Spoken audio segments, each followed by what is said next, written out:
అడ్డం వస్తున్నారు సైడ్కి రావు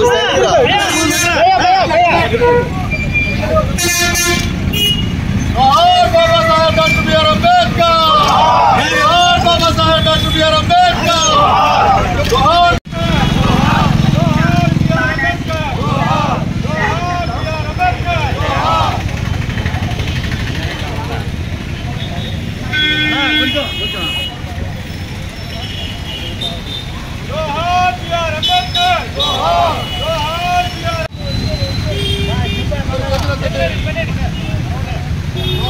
बाबा Saheb doctor B R Ambedkar Baba Saheb doctor B R Ambedkar Baba Saheb doctor B are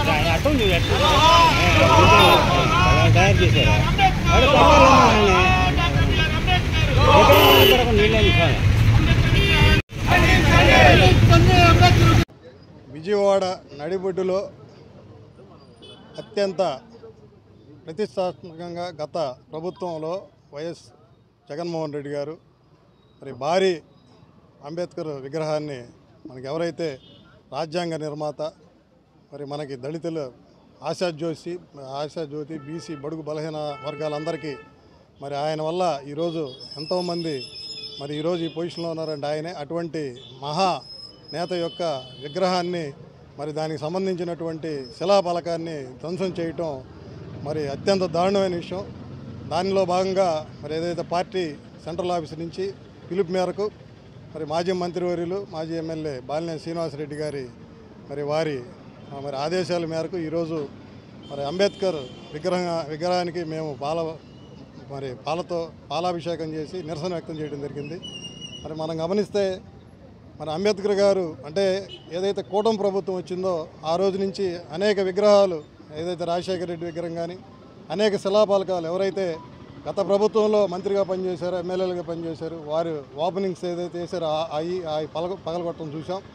మరి అవన్నీ ఏదైనా పార్టీ పరంగా జరుగుతున్నాయని అనుకున్నా కూడా అదే చేయడం తప్పు. మరి ఈరోజు మరీ అన్యాయంగా మరి రాజ్యాంగ నిర్మాత ఆయన అందరివాడు ఒక పార్టీకి సంబంధించిన ఆయన కాదు. మరి ఆయన వల్ల మరి బడుగు బలహీన వర్గాలు మరి దళితులు అట్టడుగు పెరిగిన వర్గాలు ఎంతోమంది ఈరోజు ఈ స్థాయిలో ఉన్నారంటే ఆ మహా నాయకుడి వల్ల. మరి అతని శిలాఫలకాన్ని కూడా మరి అతనికి సంబంధించిన శిలాఫలకాన్ని అదేవిధంగా విగ్రహాన్ని కూడా పగలగొట్టాలని చెప్పి మరి చుట్టుపక్కల కరెంటు తీసి మరి అధికారులందరూ బయటికి పంపించి మరి పోలీసు మరి వాళ్ళ ఎదురుగానే వాళ్ళ ఆధ్వర్యంలోనే వాళ్ళ సమక్షంలోనే ఇట్లా చేశారంటే మరి దీంట్లో ఖచ్చితంగా ప్రభుత్వం యొక్క పెద్దల పాత్ర ఉందని చెప్పి మరి మీడియా కూడా పత్రికల్లో కూడా మనం చూసాం. దీన్ని మేము తీవ్రంగా ఖండిస్తున్నాం.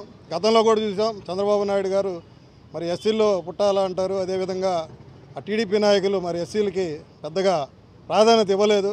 మరి అదేవిధంగా ఈరోజు కూడా మరి అందరు ఆశాజ్యోతి ముఖ్యంగా దళితుల యొక్క ఆశాజ్యోతి అతను ఆయన విగ్రహానికి ఆయన శిలాఫలకాన్ని చేయటం అంటే మరి ఆయన విగ్రహాన్ని టచ్ చేసినట్టే. దీన్ని మేము తీవ్రంగా ఖండిస్తున్నాం. మరి వైఎస్ఆర్సీపీ తరఫున అదేవిధంగా దళితుల యొక్క మనోభావాలకు సంబంధించిన నాయకులు కానీ అదేవిధంగా బీసీ సంఘాలు కానీ మేమందరం కూడా తీవ్రంగా ఖండిస్తున్నాం.